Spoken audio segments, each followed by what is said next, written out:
اگلے پچھلے تمام ریکارڈ توڑ ڈالے۔ عارف چند لمحے مبہوت سا اسے دیکھتا رہ گیا۔ آگے کا کیا سوچا ہے؟ اس نے دم بخود سے لہجے میں سوال کیا۔ آپ اس وقت مجھے تنہا چھوڑ دیجیے، اس نے سابقہ انداز میں جواب دیا اور پلنگ پر لیٹ گئی۔ مگر اس طرح تو نہیں چلے گا، بالآخر اس نے کہا۔ بالو خاموش رہی، اس کی خاموشی جیسے کہہ رہی تھی جاؤ یہاں سے۔ آپ یہاں اس طرح کیسے رہیں گی؟ وہ ہچکچاتے ہوئے کہہ رہا تھا۔ رہ لوں گی، میری دربدری کے ذمہ دار آپ ہیں، اب تو جو سوچنا ہے آپ کو سوچنا ہے، اس نے تڑک کر کہا۔ آپ جانتی ہیں میرا دل کیا ہے، میرے دل میں کیا ہے؟ وہ شکستہ لہجے میں گویا ہوا۔ جانتی ہوں، کوئی کلموہی آباد ہے اس دل میں جس نے آپ کو کبھی کچھ نہیں دیا اور نہ دے سکتی ہے، جہنم میں جائے نامراد۔ بالو جل کر بولی۔ خدا کرے کوئی معجزہ ہو، وہ نکلے آپ کے دل سے۔ کب نکلتا ہے کوئی دل میں اتر جانے کے بعد؟ اس گلی کے دوسری جانب کوئی رستہ نہیں ہے۔ وہ تیزی سے کمرے سے باہر چلا گیا۔ خاک ہو جائے نامراد، جو میرے جیتنے کی چیز تھی کوسوں دور جیتے بیٹھی ہے۔ وہ آنکھوں پر بازو رکھے بڑبڑانے لگی۔ ڈھلتی شام کے سائے تھے جب جواد نے دروازے پر دستک دی۔ کون ہے؟ آ جاؤ۔ مہین نے کروٹ لے کر دوپٹہ اٹھایا اور کثرمندی سے اٹھ کر بیٹھ گئی۔ جواد نے کمرے میں داخل ہو کر لائٹیں جلائی۔ مہین اسے دیکھ کر چونک پڑی۔ جواد تم؟ جی میں۔ السلام علیکم۔ وہ گہری سنجیدگی کے ساتھ صوفے پر بیٹھ گیا۔ پاپا ہری پور چلے گئے؟ اس نے سنجیدہ آواز کمرے میں گونجی۔ ہاں چلے گئے۔ اس کے انداز سے اداسی جھلکنے لگی۔ آپ نہیں گئی؟ اس نے عام سے انداز میں سوال کیا۔ نہیں، وہ اتنا کہہ کر اپنی انگوٹھیوں سے کھیلنے لگی۔ کیوں؟ وہاں سے فوراً سوال آیا۔ بس ایسے ہی، اس نے نظریں چرائی۔ اتنا بڑا حادثہ ہو گیا، پپا پر کوئی اثر نہیں ہوا؟ جواد نے جیسے دکھ سے کہا۔ مہین کے پاس اس بات کا کوئی جواب نہیں تھا۔ ویسے تو خیر انہیں شاید کسی کی پرواہ نہیں ہے، مگر آپ کا بھی کچھ رول بنتا ہے، اس نے گویا مہین پر تنقید کی تھی۔ بدگمان ہونے میں جلدی نہیں کرتے جواد، اس نے دھیرے سے کہا۔ نظر آنے والی حقیقت کو بدگمانی کہنا سب سے بڑی خود فریبی ہے خالہ، جواد نے بہت اکھڑے انداز میں کہا۔ آپ تو روشی سے بہت قریب ہو کر اس کا مسئلہ پوچھ سکتی تھی، جواد نے سارا وزن اس پر ڈال دیا۔ مہین نے نظریں اٹھا کر اس کی سم دیکھا۔ بلیک پینٹ اور لیمن کلر کی شرٹ میں ملبوس وہ بہت شکستہ سا نظر آیا۔ اس نے نظریں جھکا لی۔ پوچھا تھا، اس نے دھیرے سے جواب دیا۔ صرف پوچھا تھا، حل کرنے کی ذمہ داری کیوں نہیں لی؟ اس نے فوراً کہا۔ وعدہ کیا تھا مگر اسے شاید اعتبار نہیں ہے، اس نے دکھ سے کہا۔ اعتبار دلائے جاتے ہیں، ویسے مسئلہ کیا تھا؟ اس نے جیسے چونک کر سوال کیا تھا۔ بہت ٹپیکل، مہین کے منہ سے بہت ہی بے ساختہ نکلا تھا۔ جواد چونک پڑا۔ وہ کیا؟ بتا نہیں سکتی، یہ اس سے ہمدردی نہیں دشمنی ہوگی، اس نے بہت واضح معذرت کی۔ کیا یہ مسئلہ صرف آپ کے علم میں ہے یا پپا بھی باخبر ہیں؟ جواد نے گہری سانس لی۔ نہیں، صرف مجھے پتہ ہے اور گھر میں کسی کو نہیں پتہ۔ مجھے کیوں نہیں بتایا جا سکتا؟ میں اس کا سگا بھائی ہوں۔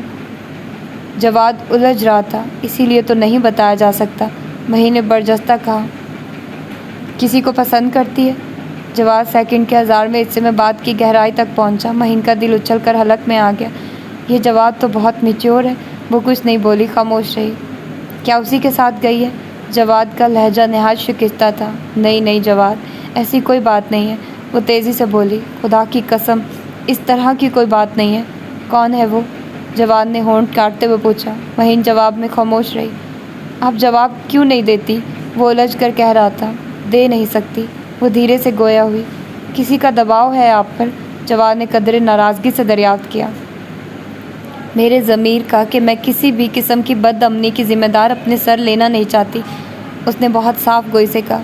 آپ جانتی ہیں خالہ کہ میں حویلی میں اپنے کزنز کے درمیان کس طرح ہو گیا ہوں، جیسے میں کوئی مجرم ہوں، بہت بڑا گناہ گار، وہ دکھ سے بوجھل لہجے میں کہہ رہا تھا۔ یہ تمہاری ذاتی فیلنگز ہے جواد، وہ صرف تمہاری بہن ہی نہیں ہے بلکہ حویلی کے ہر فرد سے ہی اس کا کوئی نہ کوئی رشتہ ہے۔ مہین نے اسے سنبھالنے کی کوشش کی۔ جی چاہتا ہے وہ سامنے آ جائے تو اسے شوٹ کر دوں۔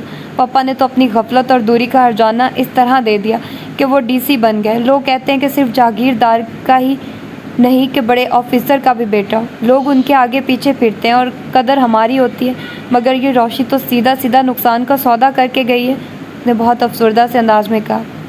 یوں دل چھوٹا نہیں کرو جواد، آ جائے گی۔ گئی کہاں ہوگی؟ یہیں ادھر ادھر بس اپنی ناراضگی کا اظہار کر رہی ہے، مہین نے تسلی دی۔ اب اسے کوئی ضرورت بھی نہیں آنے کی، اگر آ گئی تو اس کے حق میں اچھا نہیں ہوگا۔ ایزی جواد، تم ایجوکیٹڈ بندے ہو، کیا جاگیرداروں کی طرح بڑکے مار رہے ہو؟ مہین نے صبر کی تلقین کی۔ بڑھ کے نہیں ہے خالہ، میں اسے شوٹ کر دوں گا۔ اتنی عیش و عشرت کی زندگی کے بعد اسے اس طرح کا کوئی قدم اٹھانے کا کوئی حق نہیں تھا۔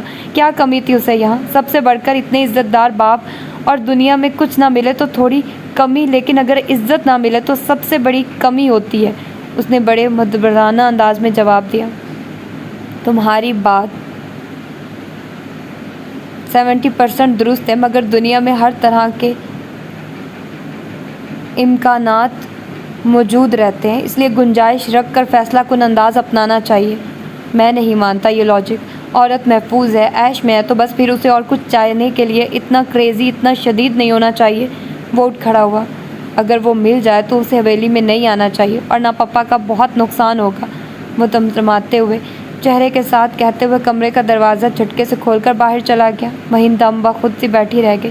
ان جاگیرداروں سے کچھ بعید نہیں، اسے خوف سا محسوس ہوا۔ یہ جواد سے، دلاور علی خان سے بھی آگے جا رہا ہے۔ جانے کتنی دیر وہ گہری سوچوں کے درمیان گھری رہی۔ دروازے پر پھر دستک ہوئی تھی۔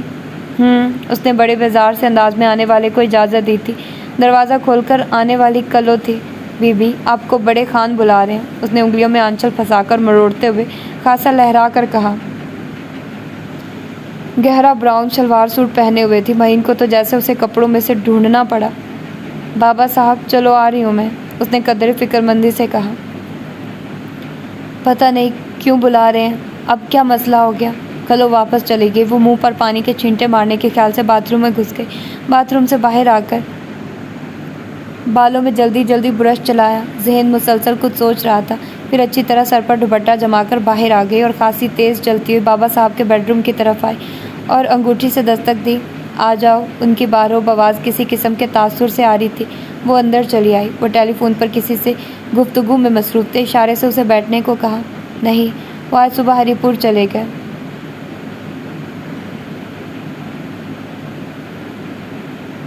بہرحال تم میرا نام لے کر کہہ دینا کہ میں نے بھیجا۔ ویسے وہ تھرو پراپر چینل ہی چلتا ہے۔ تم بھی اس بات کا خیال رکھتے ہوئے بات کرنا۔ نہیں، گھبرانے کی بات نہیں، کام تو تمہارا ہو ہی جائے گا انشاءاللہ۔ اچھا، ٹھیک ہے، ہاں، اوکے۔ انہوں نے ریسیور رکھ دیا۔ دلہن، یہ یاور کیا بہت جلدی میں گئے ہیں؟ ہمیں تو دوپہر کو پتہ چلا۔ وہ خاصے حیران ہو رہے تھے۔ شاید، اس نے رخائی سے جواب دیا۔ کیوں، تم سے کچھ نہیں کہا؟ انہیں جیسے اچنبھا ہوا۔ نہیں، مجھ سے انہوں نے کوئی بات نہیں کی۔ اس نے سچ کہا۔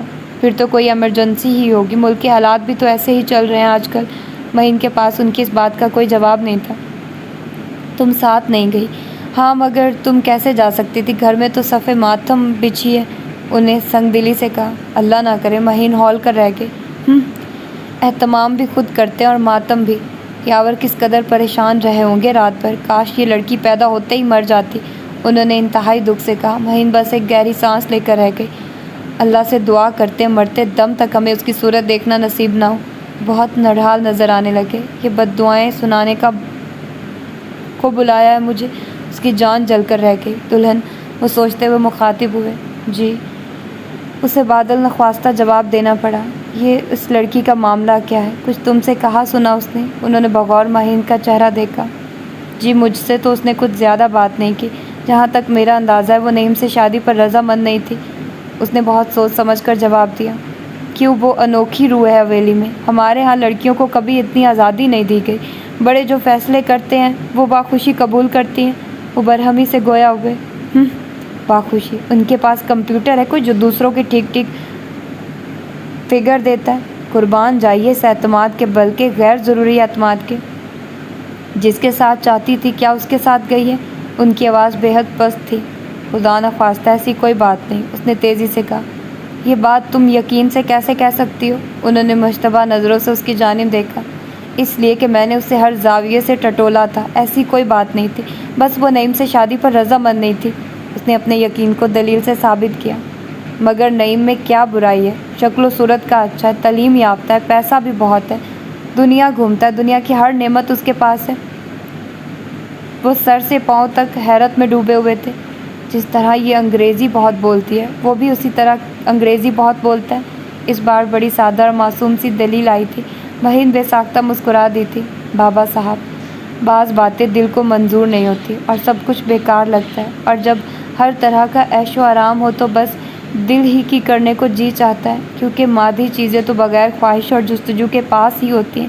اس لیے دل اس طرح بڑھتا ہے جہاں ہونے اور نہ ہونے کا خوف ہوتا ہے، اور ایسے مقام پر انسان کامیاب ہونے کا شدید خواہش مند ہوتا ہے۔ دل و ذہن فطری مصروفیت مانگتے ہیں کہ مصروفیت ہی ان کی زندگی ہے، اور پھر حاصل چیزوں میں وہ کشش نہیں ہوتی جو لا حاصل چیزوں میں ہوتی ہے۔ شاید اس نے کچھ اور خواب سوچے ہوں۔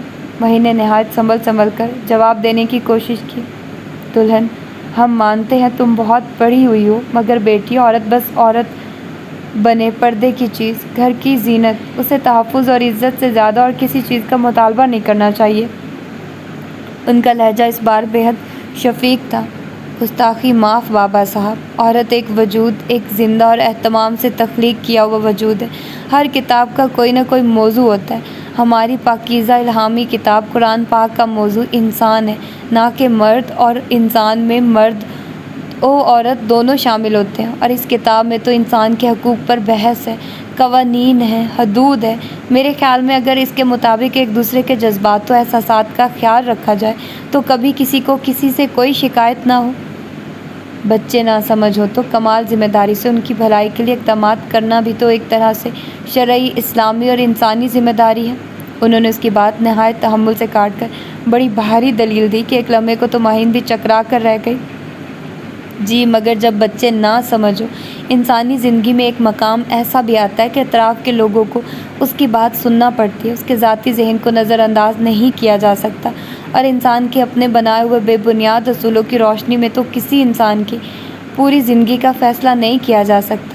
یہ تو استحصال کا خوبصورت چہرہ ہے جس کے باطن میں صرف بدصورتی ہے۔ رزق کی زیادتی اور کمی تو اللہ کا ذاتی کام ہے، اس بنیاد پر تو فیصلہ یوں بھی کمزور ثابت ہوتا ہے۔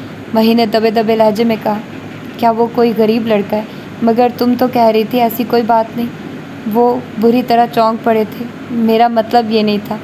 وہ بوکھلا گئی۔ میرا مطلب یہ ہے کہ ان اصولوں کی بنیاد پر جہاں جہاں انسان کا استحصال ہوتا ہے، کیونکہ اکثر اسی طرح کی بنیادوں پر فیصلے ہوتے ہیں۔ اس نے سنبھل کر بات بنائی۔ نام نسب بھی بڑی محنت کی کمائی ہوتی ہے بیٹی۔ وہ بردباری سے گویا ہوئے۔ پتہ نہیں یہ کیا بات ہے، جب انسان کسی عظیم ترین پریشانی سے گزر جاتا ہے تو اس کی برداشت بھی عظیم ہو جاتی ہے۔ بالکل صحیح فرمایا آپ نے، مگر ہر نسب ایک آغاز سے گزر کر آگے بڑھتا ہے۔ اگر کسی شاخ کی پیوند کاری سے زیادہ خوبصورت و خوشنما پھول آنے کی قوی امید ہو تو پیوند کاری عیب نہیں ہو سکتی۔ وہ بھلا ہار ماننے والی تھی، اور کچھ یہ بھی ہے کہ جب خلوص 100% ہو تو خود بخود بات پیدا ہوتی رہتی ہے، لیکن جب ایسی کوئی بات ہی نہیں تو اس طرح کی بات کیا معنی؟ وہ پھر الجھے۔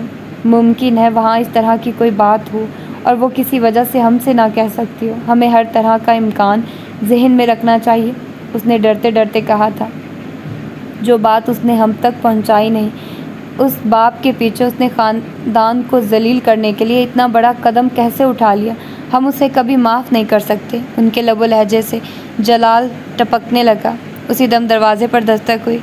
آ جاؤ۔ بابا صاحب اسی انداز میں گویا ہوئے۔ دروازہ کھول کر باہر ہی اندر آیا۔ مہین کی نظروں سے اس کی نظر ایک لحظے کو ملی تھی۔ وہ فوراً نگاہ چرا گیا۔ اگر اس کا اتا پتہ مل بھی جائے کہیں سے تو کہہ دے رہے ہیں دلہن، ہم تک خبر نہ پہنچے، یا تو ہم اسے شوٹ کر دیں گے یا پھر اسے حویلی کے پیچھے ڈال دیں گے۔